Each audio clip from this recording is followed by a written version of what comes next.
Dealer exclusives are really cool to me, and Sweetwater has been getting a bunch of them in. I thought it'd be fun to check them out. So let's start with this. Looks like some sort of a 1956 Les Paul reissue with a gorgeous orange sparkle hue. It reminds me of something that we would see out of the Gibson mod collection. However, it's factory first stock dual P90 pickups, single banded cream binding. I'm curious though, do you think that would look better with cream plastics? It'd be more like a creamsicle then. But whoa, hold the phone. Black back? Now I understand the plastics choice. It's listing for 62, but for a cool custom color like that, I would rate this one an 8 out of 10. But apparently it's also offered in a different color, this time called Ebony, but it's way more expensive. But oh my goodness, they put a humbucker in, which I like, and this appears to be Murphy Lab aged. But check it out, ES345 style split parallelogram inlays, or double neck vibes if that's your flavor. And something about the ebony finish when it gets heavy aged, it looks really cool. Even if this is Murphy Lab created. And wow, 7 pounds, 13 ounces? That's not bad for a solid body Les Paul. I'd give that a 9 out of 10 based on creativity of the unique specs. But its overall score, 7 out of 10. Because it's out of the price range of most people. And doesn't have a lot of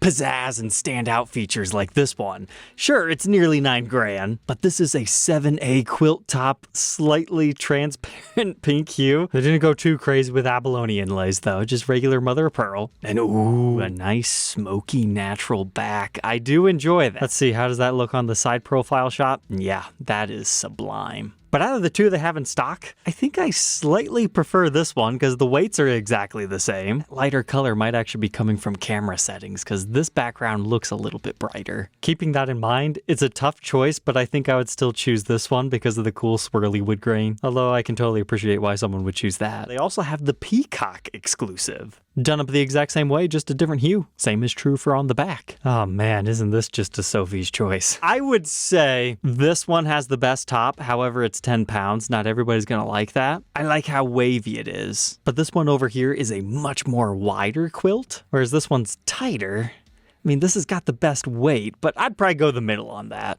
But then, wow, dude, they called it Vanderbilt Rose. That seems like a needlessly fancy name for orange.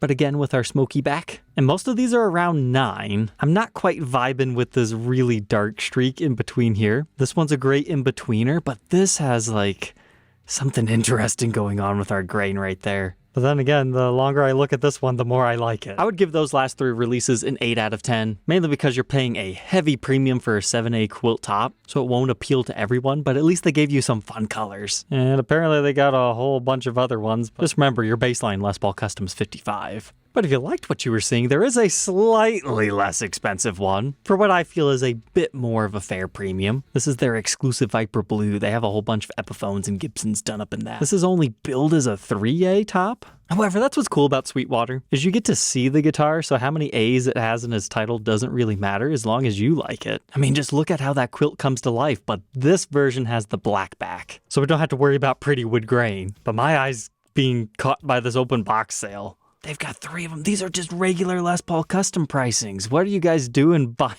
black Les Pauls? That's a great weight. Now, to be fair, tonight's episode is sponsored by Sweetwater, but they didn't say, hey, you need to go through our website and show all the good deals and our exclusives. Sweetwater is a long-term sponsor of my show, and they just say, hey, give us a shout out. 2 episodes a month, but I'm genuinely happy with a lot of these exclusives. Like, they've got too many exclusives, maybe. I'll give those demo Viper Blues a full 10 out of 10. That seems like a good deal. But how do you guys feel about this translucent Ebony Burst 59 reissue? Now again, remember, it's Murphy Lab aged, so that's part of our premium here. But I like the colorations. They got the double classic white 57 classics in, but then they gave it the natural back and sides. I feel like this one might have went better with that smoky natural, but at least now we know double creams look phenomenal on a Cobra Burst. I'd rate that one a 7 out of 10. The top is a 10 out of 10, just don't quite agree with the back. But our next one is kind of an exclusive, more so seems like a batch run of guitars. This looks like a 64 style reissue in a TV black gold finish. Now what that means for you is you can see the wood grain, but yet it's still primarily an ebony finish, but you have a golden grain fill. If this was actually just a dark green, this would be a very faithful recreation of an aged silver fox hue. I think that's why I find this one so fascinating. You get the continuation of all that same goodness on the back too. And our brand new price is is 5,500. I think that hits a sweet spot of being a cool custom color with plenty to choose from. I'd give this release a 9 out of 10. I'd give it a 10 out of 10 if they did the Ebony block and made it convertible so you could also run it as stop bar tailpiece. But if they did that, it'd probably be like 6,500. But let's take a break from Gibsons for a second. It is Fender Friday after all. This is labeled as a custom shop GT11 Strat in a black paisley finish. You don't see the paisley Stratocasters as often. I'd say that works. Now it's kind of a tough choice. What pick guard do you put on this if you put a pick guard at all? The mint green gives you old painting haunted house vibes, but it looks like our neck is going to be cool. Maple skunk stripe with a much darker maple neck, but look at this. The bursted paint job only shows right here. That's a missed opportunity not to also inlay it within the cavity, but then they spray our cutaway. But here's the rest of that neck. Thankfully, the really good piece is on the side that you'll see while you're playing. It's heavily figured over there. Let's see what our other neck is looking like. Ooh, that one's really figured on the top, but I would say has similar flame. Yeah, I think I would go over here because do you see what I'm seeing? Figured maple skunk stripe too, versus slightly more plain in this. Looks like they also have a painted over revealing that in silver and gold as well, but you're paying a premium on those. I was talking about Viper Blue. They have a sapphire blue transparent on their Squier Affinity series, but hey, you do not need to spend 10 grand for a fantastic guitar. A lot of times these cheaper ones, you can have just as much fun on them. I mean, I would say that looks pretty good. You even have decent wood grain on the back. Now granted, it's a multi-piece body and grain will vary example to example, but here's a look at their open box unit. I believe the cutoff is like $5.99 or $7.99 as far as getting individual photos, so it's nice that you actually get to see. I'd give that one a 9 out of 10. Next, I've heard of the silver mounted Schecters, but this one is gold mounted. Schecter can produce quite the guitar for the money, and I thought this was cool, but ultimately I think I prefer the silver. The more I look at it, that side profile shot, it looks like, oh wow, it's black bound. Yeah, that is pretty nice. I like these stacked inlays too. And ooh, nice. It actually continues up the neck too. Yep. That's a pretty solid 9 out of 10. I also saw this telly style, but it's a 7-string and a baritone? That explains why it's a burl top. It always seems that genre of music loves ugly burl tops. Sure enough, you got one too many strings there. But then they hit you with the surprise. Neck through construction, multi-laminate with some fancy woods in there. I really like the cutaway on that. That's brilliant. I give that one a 7 out of 10. And there was also a Charvel model that caught my attention. 650 HH Telly style guitar with two pneumatic bridge. I just noticed that. No wonder I clicked on this. It seems fun for $650 from a well-known guitar brand. Now, I can't comment on how it feels and plays, but it looks nice. We reviewed one of these EVH models. I think it was the purple quilt top, but they also had a trans wine red as well as that white and a piano black and Pelham green, but Sweetwater's Exclusives is always blue. This time, Pelham blue. But my choice would probably not be the blue. I think I'd go for the aged green one. So I'd give those a 7 out of 10. Now this one, the model itself is a 10 out of 10. I think it's one of the best bang for your bucks value out of the Epiphone lineup. You get the comfort cut and a well-designed guitar at a great price. Then they came out with these slightly more expensive flame top ones, and then Sweetwater's had this for, I think, about 3 years or so now. I think it's got to be the worst finish I've ever seen. I give this release a 3 out of 10. However, if they renamed it Shark Attack, I think I would appreciate it, because that's what it looks like. You're at a beautiful beach and then, uh-oh, we best be hitting the sand to get to safety, because there ain't no way that's blueberry fade. But to be fair, the veneer on this one is quite nice. And if you put a little shark decal on it somewhere, it would be fun. It's just if you ordered this blind, after seeing a Gibson Blueberry Fade high-performance guitar from the late 2017s, I think you'd have a lot of questions. I also stumbled upon this. Recording King Dirty 30 series. It was $300 and it's got this tiny neck on it. I had to click because, hey, that's a tenor guitar. We documented the tenor tellies when they came out a couple of years ago.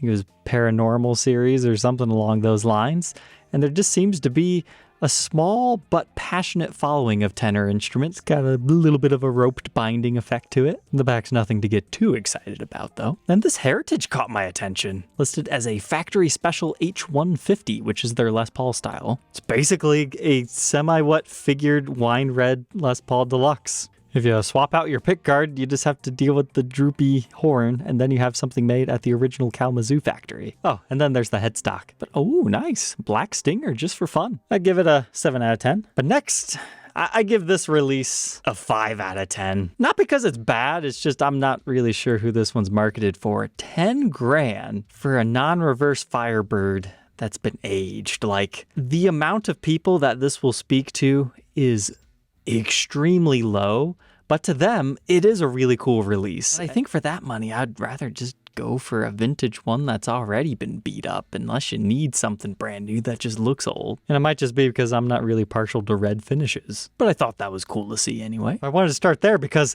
now that we make it aged Pelham blue, does your thoughts and opinions change? I will say, yes, it looks a lot cooler. And I really do like the armware that they've got going on over here and all the finish checking. It works beautifully with this hue.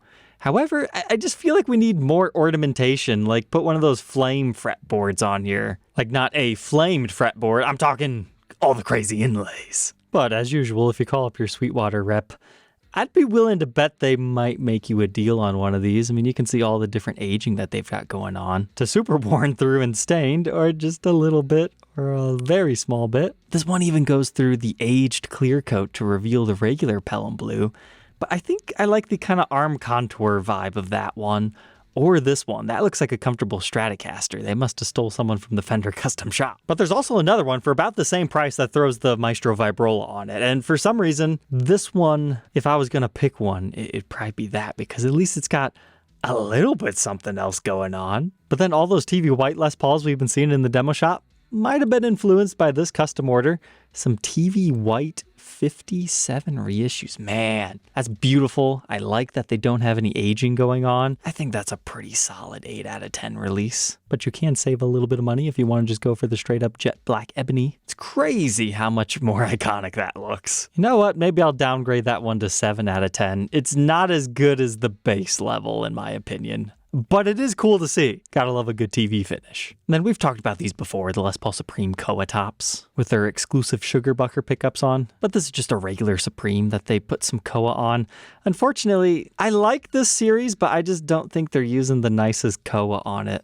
However, this one caught my attention. It is very stunning. I love all the wood grain we've got going on here. But now looking on the back, that's got some interesting grain, but this one speaks to me, which, hey, nice. It's the one that I was really liking because it's got the ribbon flame in the neck. If there was one to review, it'd probably be that. But to round out tonight's episode, I was shocked. Back around 2017, Gibson did a painted over series. So you had black over gold, over sunburst, white over sunburst, Kerry green over dark burst, and most of these were in between 50 and 100 of them made. Kind of taking a page out of Fender's book, but if you count the black burst where they sprayed black over a burst because the guy wanted a custom, it kind of makes sense within Gibson's lore. Guitar Center had a few exclusive colors of those during that initial run as well. But to see Sweetwater reissue this is quite fascinating. So we've got ebony over double gold. The idea is they age it so you can see the gold underneath. However, I would make the argument that this is really the only one you see the gold on. Gold tops have a natural back, so it makes sense that most of these got worn through, but I like this one because you can still see some of that original paint there. But how do you feel about white over cherry sunburst? I do like this one, but the price seems very steep. I mean, just look how bizarre that is. They actually left it the cherry back, so it's just they refinished the top vibes that they're going for. We needed more exposed flame top along the edge. And similar to that, we have Kerry green over dark burst. I can appreciate it just because it's kind of weird, especially when you flip over to the back to have cherry. And oh, that's some nice figuring on that body. We see more of the Kerry green there, and then we see like the darkness of the dark burst. But over here, that looks like they sprayed it over a gold top. I don't expect these to speak to everyone, but hey, at least some dealers doing some fun stuff. Our last one doesn't really make sense from a historical standpoint. Who would spray over a burst with gold if there's a bunch of used gold ones? I suppose in the 60s when they were just used guitars, if somebody wanted that finish, it could happen. but this one is all gold. So, okay, I guess now it makes sense. Somebody wanted an all gold one, and that's just what was cheapest at the used store. But all right, Troglodytes, I hope you enjoyed our look at Sweetwater's exclusive guitars. As always, you can follow that link in the description. That is an affiliate link. Anything you purchase at Sweetwater will credit me with the sale if you're ordering online. Well, thank you for tuning in, and we'll catch you tomorrow on the next one. Take care.